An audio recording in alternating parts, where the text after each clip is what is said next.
Қайырлы күн барлықтарыңызға. Бүгін біз сіздермен ең оңай әрі өте дәмді болып шығатын құлпынай қосылған пирог дайындайтын боламыз. Міндетті түрде видеоны соңына дейін қарап, лайктарыңызды аямай кетіңіздер. Ең алдымен жұмысымызды 4 жұмыртқаны құрғақ ыдысымызға салып, үстінен 200 грамм шекер салып, жақсылап миксерлейміз. Пирогымыз жұмсақ әрі ісіп шығуы үшін дәл осылай миксермен көпіртіп алу қажет. Дәл осылай көріп тұрғандарыңыздай жұмыртқамыз аппақ болып шыққаннан соң 120 граммдай айран құямыз және де 150 грамм сұйық май құятын боламыз. Барлығын тағы да жақсылап миксерлейтін боламыз.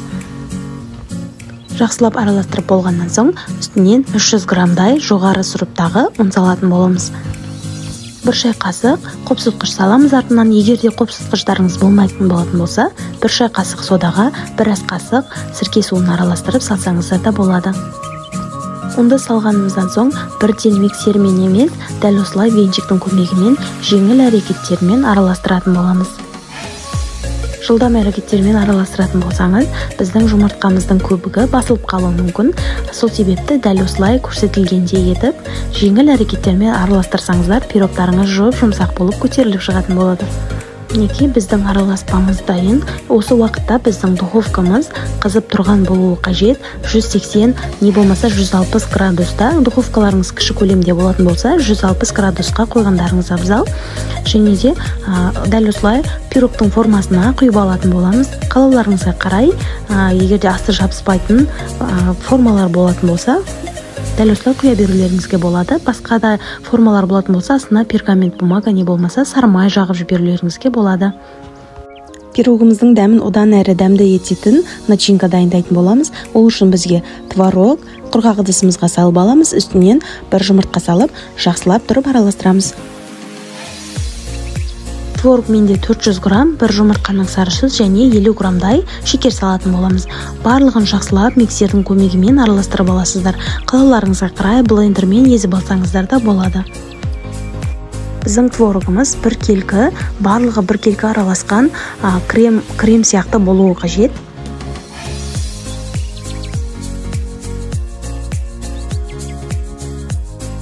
Неке барлығы дайын болды, араластырып алдық. Ендеше кондитерлік мешокқа салып, қалауларыңызға қарай болмайтын жағдайда қасықпен де пирогымыздың үстіне қасықтың көмегімен әр жеріне салып шықсаңыздар да болады. Міндетті түрде дәл осылай жасау қажет емес. Мен пирогтың беті кішкене әдемі болсын деп кондитерлік мешокқа салып, осылай жасадым. Кішкене тәбетті ашып тұратындай әдемі болсын деп. Творогты мен тек қана пирогтың беткі жағынан салдым. Аса қатты батырып пирогтың ішіне түсірген жоқпын, себебі біздің пирогымыздың астыңғы жағына батып кетуі мүмкін. Творогымыз сол себепті жай ғана беткі жағына жеңіл әрекеттермен құйып шығатын боламыз. Ендеше қалауларыңызға қарай қалаған жидектеріңізді бетіне теріп шығуларыңызға болады. Қазіргі уақытта құлпынай өте дәмді әрі көп пісіп жатқандықтан мен балаларға кішкене дәмді болсын деп дәл осылай клубника бетіне салып теріп шықтым. Әрине өз қалауларыңызға қарай қалаған жемістерді терулеріңізге болады.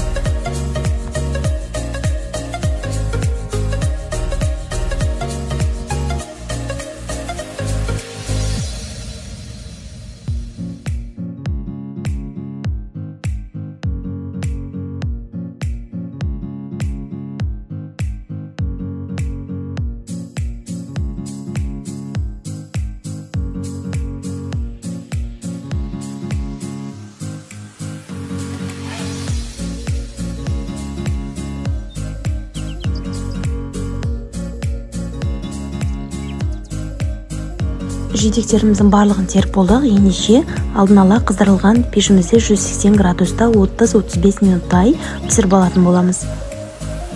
Пирогтың пісу барысында духовканың есігін ашуға болмайды. Ашып көретін болсаңыздар, біздің пирогтарымыз ісіп тұрған жерінде басылып қалуы мүмкін. Сол себепті міндетті түрде 30 минуттай бетін ашпай пісіретін боламыз. Ендеше сіздерге пісіп шыққан жұмсақ пирогымызды кесіп көрсететін боламын. Көріп тұрғандарыңыздай өте жеңіл әрі жұмсақ болып кесіліп жатыр. Міндетті түрде жақындарыңызға жасап қуантыңыздар. Сіздерге реттеп ұнаған болса, дәл осы қоңырау батырмасын басып, және лайктарыңызды төменде комментарияларыңызды қалдыра кетіңіздер.